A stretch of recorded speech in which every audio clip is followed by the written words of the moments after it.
सभी को जय मसीह की एक बार फिर स्वागत है ICPMTI बाइबल स्कूल में।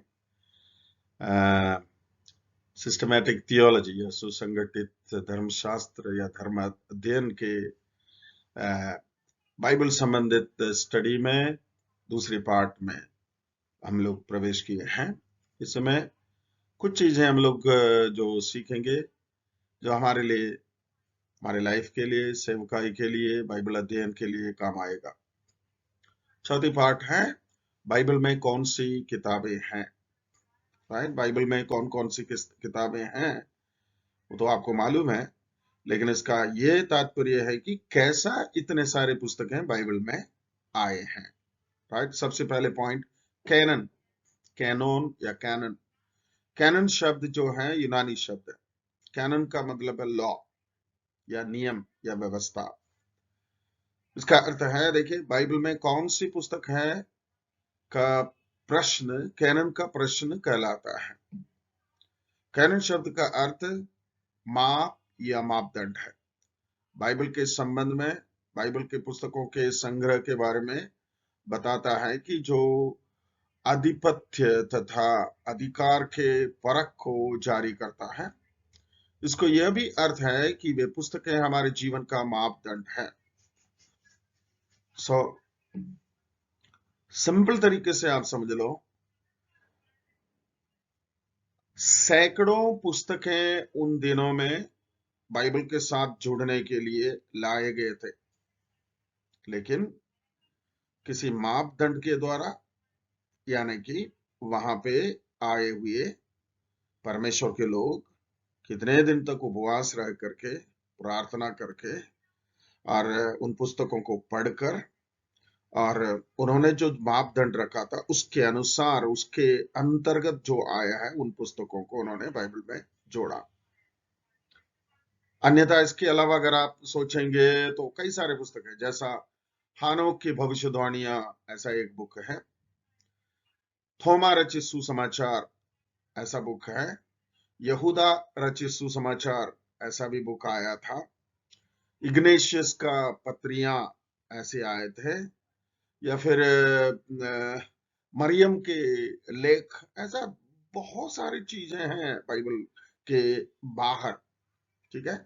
और उसके अलावा आपने सुना होगा कि कैथोलिक लोगों के पास 14 और पुस्तकें हैं, जैसा पहला, दूसरा मक्काबी, एस्ड्रस, बारूक, सुसन्ना, तोबित, बेल एंड ड्रैगन, ऐसा बहुत सारे पुस्तकें जो हैं कैथोलिक लोगों ने अपने बाइबल में जोड़ करके रखा है। ठीक है। इसलिए इसको नापने के लिए, तौलने के लिए, कौन कौन से मापदंड के अनुसार कौन कौन सी पुस्तकों को जोड़ना है, उसी को बोलते हैं कैनन। मतलब बाइबल ऐसा वैसा पुस्तक नहीं है जैसा कोई भी आया जोड़ करके रखे हैं कि कुछ भी हो। नो, ये परमेश्वर की आत्मा के नियंत्रण में उत्पत्ति से लेकर के प्रकाशित वाक्य के पुस्तक तक ठीक ठीक मापदंड के अनुसार ही बाइबल के अंदर आई है।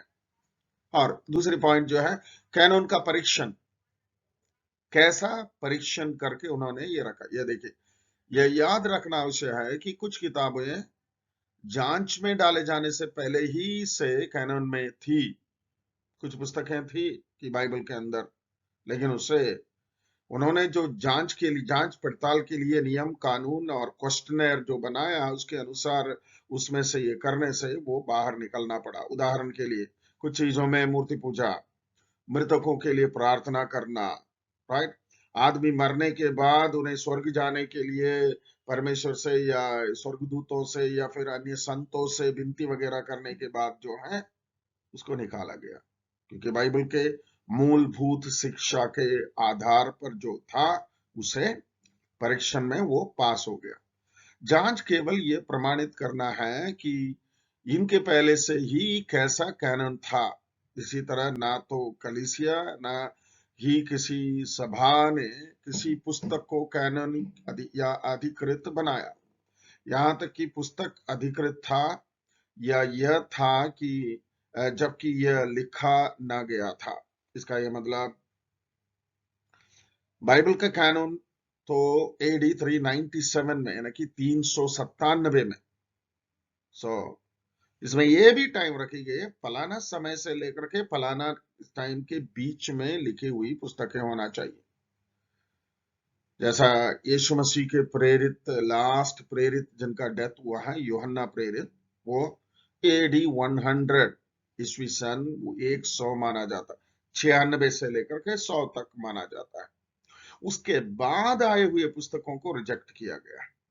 वैसे ही नया नियम में यीशु मसीह से पहले या यीशु मसीह के दौरान जो चेले के अलावा बाकी लोगों ने जो लिख करके रखा है, उसको स्यूडेपिग्राफी कहते हैं। स्यूडेपिग्राफी यानी कि नाम चेंज करके और किसी के नाम से प्रचलित होने के लिए लिख करके रखे हुए पुस्तकें थे, उसे छोड़ दिए।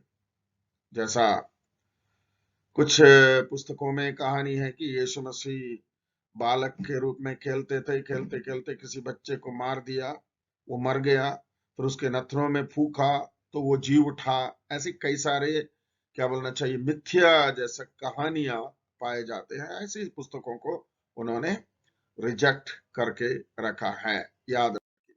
और उसके बाद जांच जिसे कलीसिया ने लागू किया, यानी कि कलीसिया ने इन पुस्तकों को कैसा ग्रहण करना है उसके लिए जो लागू किया है, पे 3 पॉइंट देखिए। लेखक अधिकार, पुराना नियम के संबंध में, जिसका अर्थ है इस्राएल में व्यवस्था देने वाला था, भविष्यवक्ता या अगवा, यह होना चाहिए। नया नियम के संबंध में एक पुस्तक को लिखे जाने के लिए प्रेरितों के द्वारा लिखा गया हो। राइट? पुराना नियम में कौन कौन होना चाहिए? व्यवस्था देने वाला, भविष्यवक्ता, परमेश्वर की उपस्थिति में बैठने वाला व्यक्ति होना चाहिए था।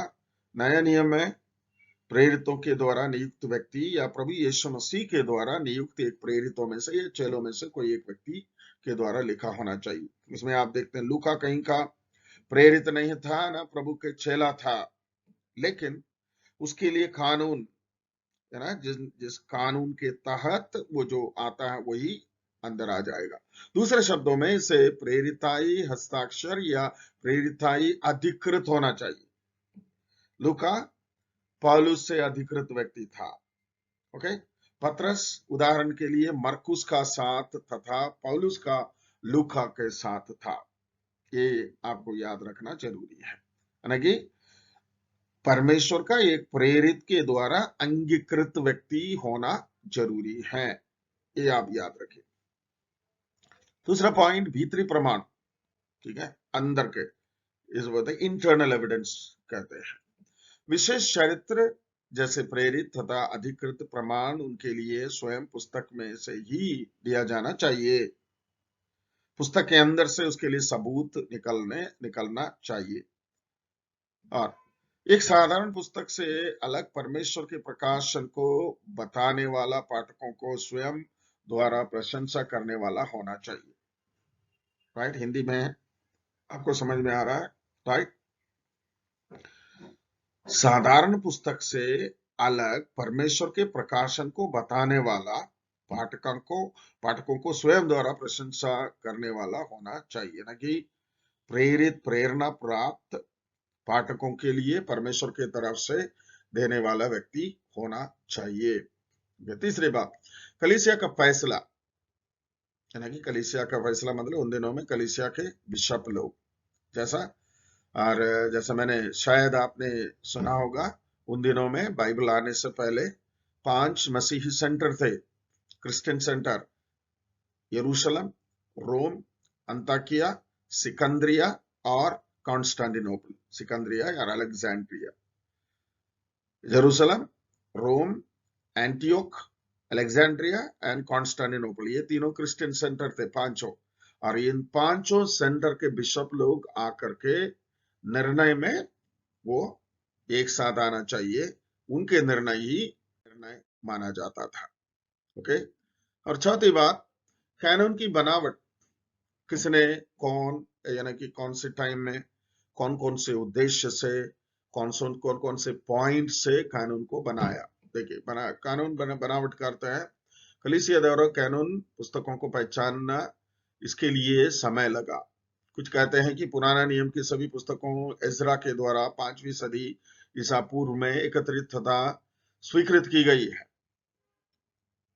राइट, जोसिफस नामक एक व्यक्ति जिसने एडी 95 में जिनका डेथ हुआ, उनके द्वारा जिक्र तथा 2 एजरस, एजरस माने कि ये क्या बोलते हैं, अपोक्रिफा माने कि कैथोलिक बाइबल का पुस्तक है, राइट, और 14 एडी यानी कि 2 एजरस 14 एडी 100 में जताया गया है कि पुराना नियम कैनन का हिस्सा था, जिसे हम 39 किताबों के रूप में जानते हैं। यानी कि एजरा ने पुराना नियम की तमाम पुस्तकों को कैनून के तहत उन्होंने यहूदियों के लिए बना करके दिया, वो यहूदियों का बाइबल यानी कि पुराना नियम। उन्होंने वो उसका नाम तनक रखे। तनक मतलब उसमें 3 भाग है, 3 भागों का पहला अक्षर त मतलब तोरा का पहला अक्षर, नबीम यानी कि नबियों की पुस्तक का पहला अक्षर, त न क मतलब केतुबिम यानी कि राइटिंग्स, बाकी जैसा भजन संहिता, आयुब की पुस्तक है, हिस्टोरिकल बुक्स, ये सब आता है। नए नियम की 27 पुस्तकों की सूचीबद्ध करने के लिए पहली कलीसिया तथा कार्तेज की सभा एडी 397 में यानी कि 397 एवं तीसरा यूहन्ना तथा यहूदा के विषय में कुछ समय तक विवाद रहा। तीसरी यूहन्ना यहूदा के विषय में कैनून का चुनाव एक प्रक्रिया था जो तब तक चली जब तक कि प्रत्येक पुस्तक कैननीकरण के लिए स्वयं के योग्यता को जांच में सफल न कर लिया। जो पुस्तकें जो क्वेश्चन उसके ऊपर है उसमें पास होने से ही बाइबल में जोड़ने के लिए परमिशन मिलता था, नहीं तो उसे वेटिंग लिस्ट में रखते थे और जैसा मर्जी है वैसा बाइबल के साथ वो जोड़ नहीं सकते थे। ओके, अपोक्रिफा, यहीं पे तीसरे पैराग्राफ में देखिए, अपोक्रिफा की 12 पुस्तकों यहूदियों तथा यीशु मसीह द्वारा पुराना नियम की पुस्तकों के साथ कभी कभी स्वीकार नहीं की गई और उसमें कारण ये है, यहीं पे देखिए, उनका आदर किया गया लेकिन वचन के रूप में नहीं माना गया। सेप्टुअजिंट, सेप्टुअजिंट के मतलब एंटियोकस एपिफानस नामक एक राजा ने यहूदियों के पुराने बाइबल को यानी कि पुराना नियम को इब्रानी भाषा से यूनानी भाषा में 70 विद्वानों के द्वारा अनुवाद करवाया। सेप्टुअजिंट मतलब LXX, ये रोमन लेटर में L 50, X 10 और X 10 कुल मिलाकर के 70 लोग, और उनके साथ एक्स्ट्रा 2 लोग थे, 72। हमेशा 2 व्यक्ति स्पेयर रखते थे। वैसे 72 यानी कि 70 + 2 द्वारा इब्रानी बाइबल को यूनानी बाइबल में के रूप में अनुवाद करके दिया, उसको सेप्टुअजिंट कहते हैं। वो जो है उसका समय यहीं पे देखिए, ईस्वी सन सदी 340 से 420 के बीच में जो किए गए थे, ठीक है। और यही टाइम में लैटिन भाषा का अनुवाद में सभोपदेशक पुस्तकें अपोक्रिफा से पुस्तकों को अलग किया गया, जिसने उन्हें द्वितीय स्थान देने का प्रभाव दिया। ओके, ट्रेंट की सभा यानी कि रोमन कैथोलिक सभा 1548 में यानी कि 16वीं शताब्दी के लास्ट में ही इन तमाम पुस्तकों के यानी कि अपोक्रिफा के कैननीकरण करके उसको बाइबल के अंदर लेकर आया। तब तक कैथोलिक लोगों का भी हम जो बाइबल यूज करते हैं वही बाइबल इस्तेमाल होता था, याद रखिए। ओके, सो ये बात कैनन की बनावट, ये पढ़िए आपको समझ में आ जाएगा। राइट, आगे बढ़ते हैं। 5वीं पॉइंट, क्या आपकी वर्तमान बाइबल विश्वसनीय है? क्वेश्चन, राइट, क्या आपकी वर्तमान बाइबल विश्वसनीय है? विश्वसनीयता में कुछ क्वेश्चन यहाँ पे है कि नहीं। ओके, पुराने नियम की मूल प्रति यानी कि मूसा के द्वारा लिखी गई 1450 ईसा पूर्व से मलाकी यानी कि 400 ईसा पूर्व के समय तक चमड़े पेपरिश पर लिखा गया था। ये 1947 में मृत सागर प्रतियां खोज निकाली गई ही, यानी कि उसको कुमरान फाइंडिंग्स कहते हैं। और ये 895 ईस्वी सदी से पहले पुराना नियम की प्रतियां को हम लोग नहीं बना पाए थे। इसका कारण यह है कि यहूदियों के पास वचन की प्रतिष्ठा या अंधविश्वास था, जो उन्हें विवश कर दिया था कि वे प्रतियों को गाड़ दे जो इस्तेमाल के लिए बहुत पुराने हो गए थे। यानी कि पुराने प्रतियों को जैसे इंसान को दफनाते हैं वैसा गाड़ा करते थे। वह एक अंधविश्वास के कारण होगा। वही बाद में इनके लिए क्या बोलना चाहिए, मृत सागर में इनको मिला है। ठीक है। मैसोरेट्स या परंपरागत, जिन्होंने एडी 600 से एडी 950 के बीच उच्चारण तथा स्वर बिंदुओं को जोड़ा तथा इब्रानी लेख को उच्च स्तर किया। मैसोरेट्स या इंग्लिश में बोलते हैं मैसोरेटिक स्क्रिप्चर। अगर आप इब्रानी भाषा पढ़ते हैं, पुराना भाषा में सिर्फ अक्षर ही होती है, उसका स्वर को बढ़ाने वाला शब्द नहीं था। वो कब एडी 600 से एडी 900 के बीच में, कि 350 वर्ष उसके लिए भी लिया। ठीक है। ये आप कैसे समझेंगे मुझे समझ में नहीं आ रहा, लेकिन ऐसा मैं समझाता हूं। देखिए, ये मैसोरेट्स आने से पहले याहवे या यहोवा का शब्द योद है वाव है। योद मतलब वाई, है मतलब एच, वाव मतलब डब्ल्यू, और है मतलब एच। ये देखिए, वाई एच डब्ल्यू एच, इसे कोई पढ़ नहीं सकता है। वाई एच डब्ल्यू एच, क्या बोलेंगे, वाई एच डब्ल्यू एच, कोई पढ़ नहीं सकता है, ऐसा ही बोलना है, वाई एच डब्ल्यू एच। या इब्रानी भाषा में योद है वाव है। लेकिन ये मैसोरेट्स ने परंपरागत के अनुसार वाई एच, ये दोनों के बीच में एक अक्षर डाला, है ना, कि एक वावल डाला, स्वर डाला, वाई ए एच, तो याह। और डब्ल्यू ई एच, बीच में एक वावल डाला, है ना, कि याहवे। और उसी को हिंदी में आते आते यहोवा शब्द, नहीं तो कोई बोल नहीं सकते थे। ठीक है। उसको यहूदी लोग बोलते भी नहीं थे, अडोनाई कहते थे नाम के लिए, या हशेम कहते थे। इसीलिए यही बोलते हैं मैसोरेट्स, मैसोरेटिक स्क्रिप्ट, वावल या फिर स्वर देने वाला, पढ़ने लायक। नहीं तो यहूदी लोग उसको कैसा कैसा भी करके पढ़ते थे, लेकिन हम जैसे लोग उसे पढ़ नहीं पाते थे। ये आपको ध्यान में रखना जरूरी है। ठीक है। तो यानी कि इससे पहले, यानी कि मैसोरेटिक टेक्स्ट आने से पहले, सो साधारण लोग बाइबल को पढ़ना मुश्किल था। सिर्फ वो शास्त्री लोग जिन्होंने विशेष प्रशिक्षण पाया, वही लोग बाइबल को पढ़ते थे, वही लोग उसको व्याख्यान करते थे। हम जैसे लोग बाइबल के नजदीक भी नहीं जा सकते थे। यह आपको ध्यान में रखना जरूरी है। और यहाँ पे देखिए, आज नया नियम के 5000 से अधिक हस्तलिपियां, उसको इंग्लिश में बोलते हैं मैन्युस्क्रिप्ट्स। अब ये इसके बारे में थोड़ा सा समझ लीजिए। हस्तलिपि कोई भी जो लिख करके जो रखता है, हस्तलिपि नहीं बनता है। राइट। ये मैन्युस्क्रिप्टिक कमिटी होती है। मान के चलिए एक व्यक्ति ने कुछ लिखा है, भाई परमेश्वर के वचन को लिखा है, और उसमें वो मैन्युस्क्रिप्ट कमिटी कम से कम 5 6 7 लोगों का दस्तखत होने से ही वो माना जाता है। जैसा आज आप आपका सर्टिफिकेट की कॉपी लेकर के अटेस्ट करते हैं, अटेस्टेशन जब होता है तभी उसका मान्य होता है। कहीं कहीं किसी किसी जगह में आजकल सेल्फ अटेस्टेशन सिस्टम हो गया, आप खुद साइन करके दे, फोटोकॉपी निकालो, दस्तखत करके दे दो, लेकिन हर जगह में नहीं चलता है। हर जगह में नहीं चलता है। उदाहरण के लिए पासपोर्ट के लिए आपको चाहिए, कॉपी चाहिए, सॉरी शायद पासपोर्ट के लिए भी सेल्फ अटेस्टेशन हो जाती है। नहीं तो या फिर कोई नौकरी के लिए अप्लाई करते हैं, राइट। या फिर बहुत सीरियस मामले में होती है, उसके लिए क्या कहते हैं, गसेटेड ऑफिसर रैंक का कोई सरकारी अधिकारी आपका ओरिजिनल सर्टिफिकेट, आपका फोटोकॉपी देख करके उसमें उनका सील लगा करके, मुहर लगा करके, वो हरा इंक से वो दस्तखत करके देते हैं, अटेस्टेड। ठीक है। इसी प्रकार हस्तलिपि, हाथ से लिखे जाने वाले कॉपी को अटेस्टेशन करके रखते हैं, और उसके बाद वो हस्तलिपि का दर्जा प्राप्त, यानी कि मैन्युस्क्रिप्ट का दर्जा प्राप्त होता है।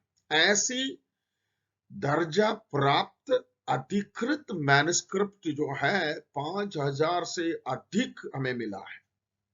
दुनिया के किसी भी धर्म पुस्तक के लिए इतना सारा कहीं से मिला नहीं है, राइट। ये सभी प्रारंभिक लिखों में नया नियम सबसे उत्तम प्रमाणित लेखन दस्तावेज बनाता है। मतलब सबसे उत्तम प्रमाणित प्रमाणित किया गया है, ठीक है। प्रमाणित किए हुए हस्तलिपियां या मैन्युस्क्रिप्ट्स हमें मिले हैं, और न केवल अत्यधिक मात्रा में नए नियम की प्रतियां नहीं है, बल्कि इनमें से अत्यधिक प्रारंभिक भी है, यानी कि यीशु मसीह के टाइम में लिखे हुए हैं। 27 पुस्तकों में से 25 ऊपरी पृष्ठ भाग तथा लेखकों का 40% के लगभग एडी 135 से 8वीं शताब्दी के दिनांक वाले लगभग 75 पेपरी खंड युक्त है। मतलब सिंपल तरीके से बोलूं, आपके हाथ में जो बाइबल है ना, वो समयों से, जमाने से वो अधिकृत है, अंगीकृत है, और वो अधिकार प्राप्त है। ऐसा नहीं कि कहीं प्रिंट होकर के आपके हाथ में आ गया। अगर ऐसा होता है तो उसका विरोधी लोग इसको कितने समय से पहले दुनिया से नाश कर देते, राइट।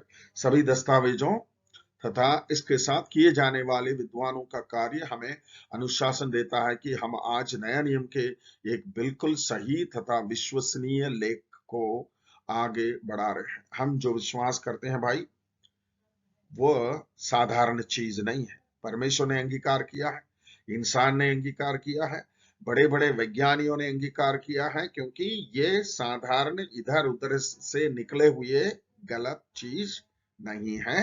ये चीज परमेश्वर की तरफ से आया है, परमेश्वर की प्रेरणा से आया है, परमेश्वर के श्वास से आया है, और कई सारे अंगीकृत किए जाने वाली परीक्षा से होकर गुजरा है। जैसा बाइबल में देखते हैं ना, 1 कुरिन्थी 3 में हर व्यक्ति के काम आग से होकर गुजरना पड़ेगा।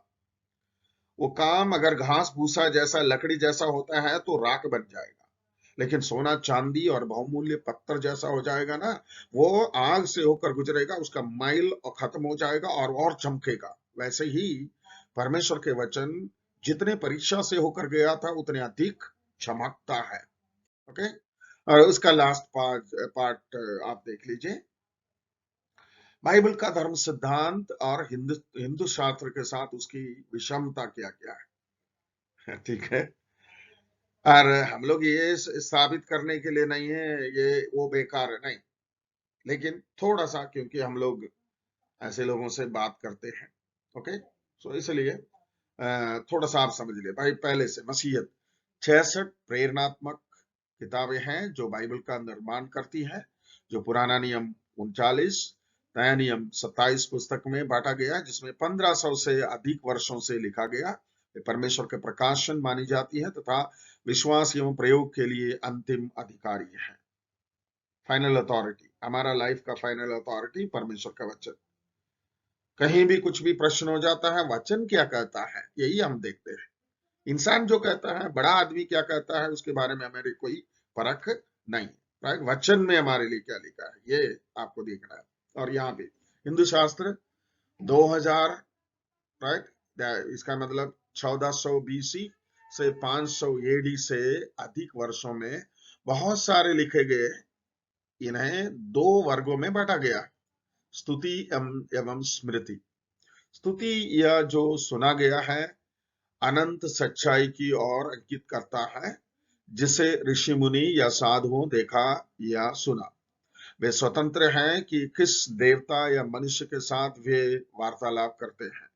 वे धार्मिक सच्चाइयों की प्रारंभिक एवं अंतिम अधिकारी हैं। यह वेद के रूप में जाना जाता है। स्मृति या जो याद किया गया था, स्तुति में से एक द्वितीय स्तर को धारण करता है, जिसके सिद्धांत उन्होंने पाया जो विस्तृत किया गया तथा वेद के अलावा सभी पवित्र पुस्तकों को निहित कर लिया। वेद शास्त्र है महाभारत, 1,00,000 आयत है उसमें। भागवत गीता, प्रभु का गीत जो है 4,00,000 जोड़ियां है। रामायण 24,000 जोड़ियां है तथा वेद है। ठीक है, ये उनका वेद है। लेकिन अगर मसीहत की पुस्तक और हिंदुत्व की पुस्तक अगर आप कंपेयर करके पढ़ने के लिए कोशिश करेंगे, कई सारी चीजें बताई गई हैं, लेकिन उद्धार, इंसान कैसा अपने पाप से मुक्ति पाएगा, कैसा उद्धार पाएगा, कैसा जीवन प्राप्त करेगा, ये चीज कहीं भी नहीं लिखी गई है। ओके, सो यहाँ पे हम लोग इसका समाप्त करते हैं। और नीचे आप देख सकते हैं छोटे समूह में बात करना है ना, कि आपके लिए एक होमवर्क है। इन बातों को अभी आपने जो सुना है, ठीक है, सेकंड सेशन में, और इसमें जो जो चीजें हैं आपको क्वेश्चन रेज करना है, कौन कौन सी चीजों को डिस्कस करना है, बातचीत करके आपको और जानकारियां ये करना है। आप छोटे झुंड में 2 लोग 3 लोग बैठ करके उसमें चर्चा कर सकते हैं। राइट, परमेश्वर आपको आशीषित करे। Thank you so much. अगले सेशंस में हम लोग मिलेंगे। प्रभु आपको आशीषित करे।